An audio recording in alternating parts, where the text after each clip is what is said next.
Anybody got time for that? All right, we made it. We survived another year. I hope everybody had a happy new year coming into 2024. There was a bunch of people, but some of these crazy folks didn't make it. For Valentine's Day is tomorrow also, so if you're on the Forever Alone side of the game, don't worry about it. There's plenty of fish to catch. So I've been getting a bunch of questions from people and a lot of messages from people saying that they're losing their confidence and they're not having as much fun going out on the water. Or, they're just going to wait it out until springtime pre-spawn comes in full swing because they're just tired of going out over and over again and not catching any fish. So here's kind of a game plan that I use to put together depending on anywhere that I'm going. Anywhere that I go, this is basically my thought process when I go to catch these fish. I get a lot of messages because people are seeing me go from place to place to place and from day to day, week in and week out and catch fish. And they're like, man, you never get skunked. What is it that you're doing? Last year, I caught fish in, 4 states and 5 countries. And most of it was just DIY. I just go to a place, figure them out, catch them. And they're wondering how I go about doing this. So here's 5 things that you can do to really increase your odds in the water and how to essentially make yourself skunk proof.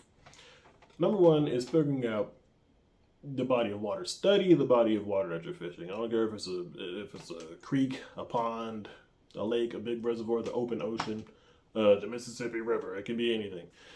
Study that body of water and study the section of it that you're going to be going to, because there are things that you just need to know. Anytime that somebody brings up to me, I got this place, it's a great pond, but I can't catch anything bigger than a pound. Or, I got this place, it's a really nice lake, and I see tournament bags coming up out of there all the time of these huge weights and stuff. I'm like, what are these guys doing that I'm not doing? Study the lake, or study the body of water that you're fishing. You need to know certain things.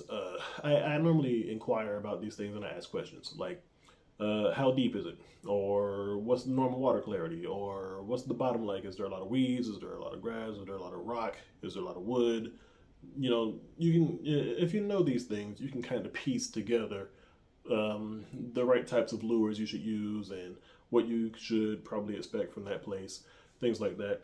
And to kind of set you off on the right path. Now, researching doesn't just have to be online. There are certain things that you can do, like you can download the Navionics app. You have virtual maps you can go in and you can look at the contour of what's going on. You can buy a lake map that'll show you all the contour lines of the lake or the body of water that you're onto. You can also just spend time out there on the water. That's another good way to, do some field research and kind of figure out your footing, kind of decide on what's good and what's not good on that particular body of water. So it'll set you off in the right direction. Now the second thing is one of the biggest problems that I see a lot of people make. Most people just grab their stuff, they go out to the water and they just go fishing.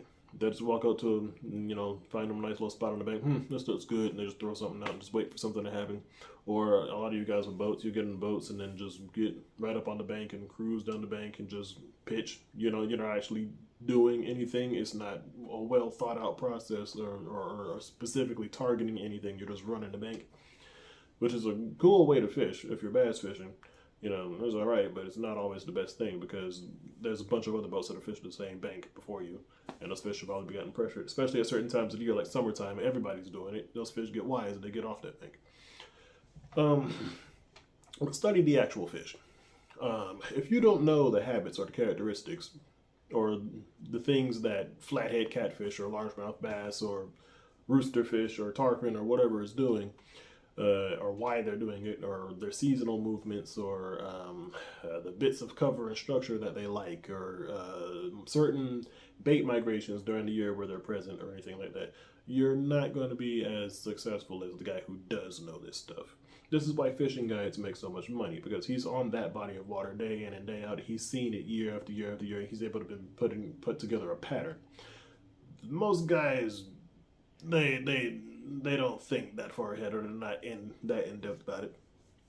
So they come up short a lot of times.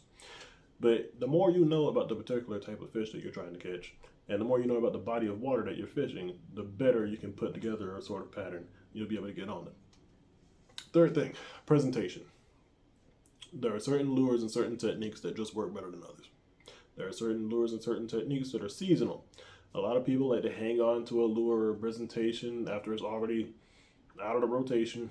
For example, I promise you, the Alabama rig is going to catch a gang of giant bass just like it does every year.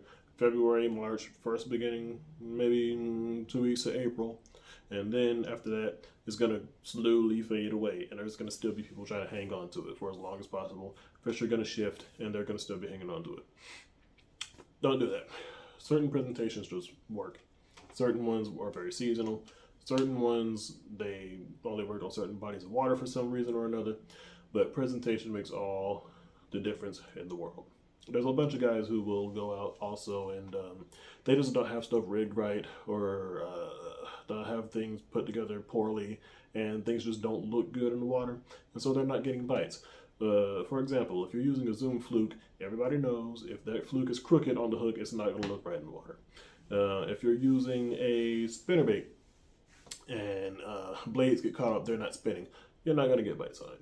If you go saltwater fishing and you've got a CUDA tube and it gets caught up in the line, it just looks bad. They're not going to eat it. So presentation makes all the difference in the world. Rigging makes all the difference in the world. A lot of beginners and novice fishermen who fish with only their Zebco 33s, and you know the beginning fishermen just trying to figure things out, spinning reels upside down and stuff like that. They don't have the knowledge to put things together in a way where they look good in the water. I seen one guy put a spinnerbait under a little red and white bobber. That doesn't catch fish, but he wouldn't know that. Presentation has to be looking right in order to catch fish. So definitely practice on rigging things up right and knowing how to properly show a fish a certain technique or a certain bait. Presentation makes all the sense in the world. Even in the fly fishing world, especially in the fly fishing world, if I'm on a flat skiff and we're throwing a merkin crab at a tailing permit, my presentation, landing softly on the water, leading up against the fish, letting him swim into it, looking real natural on the bottom, that's going to work a whole lot better than throwing right across his head, going plop on his head, spooking the fish, and all being over. So presentation makes all the difference in the world. So those are three major factors: is knowing the fish, figuring out the body of water, and presentation.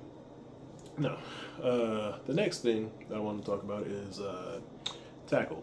Certain types of tackle are just better performing than others. You don't need the best thing in the world, but just get the best tackle that you can afford and be prepared for a variety of situations.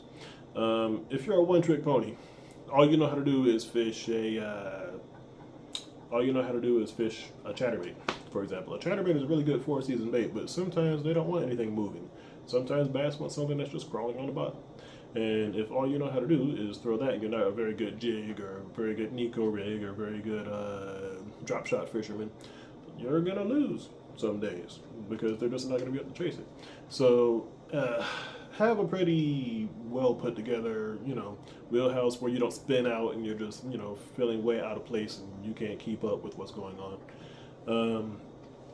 Tackle makes a big difference, especially the quality of it. If you have cheap tackle, it's going to fish like cheap tackle. So just get the best that you can afford, so you don't end up, bending out hooks or breaking off fish or not being able to do things as good as you could have. It sucks when you lose a big fish or you have a missed opportunity, and it was something that could have been avoided if you would have just spent the extra $10 or $20. So good tackle is a thing. Now the last thing, as far as not getting skunked, is you need to really not be afraid to move. There's a lot of guys that have their confidence spots, and there's a lot of guys that have their little area and things like that where they're like, well, fish are going to come here eventually. That's cool if they're going to come eventually, but I know what they want and where they're at right now. So don't be afraid to move. Certain spots only fish good during certain times. For example, I got some saltwater spots that only fish good during the low tide.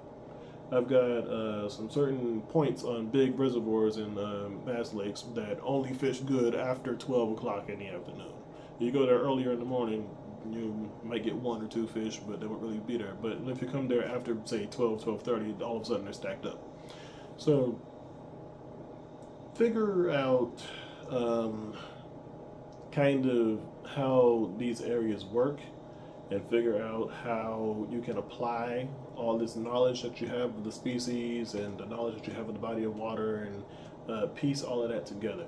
The more things that you have of these this little 4 or 5 step process, the better you can encompass all these things together, the more successful you're going to be in the water. So remember, there's no such thing as getting skunked. There's no such thing as getting skunked at all. And also people are shaking their heads at that. But if you can piece these things together, you have some patience and you have some wherewithal, you will, more times than not, you'll at least see yourself getting more bites. Even if you don't catch more fish, you'll get more bites, and I think that's a step in the right direction. All right, so that's all I got right now. Remember, go catching, not fishing. I'll see you later.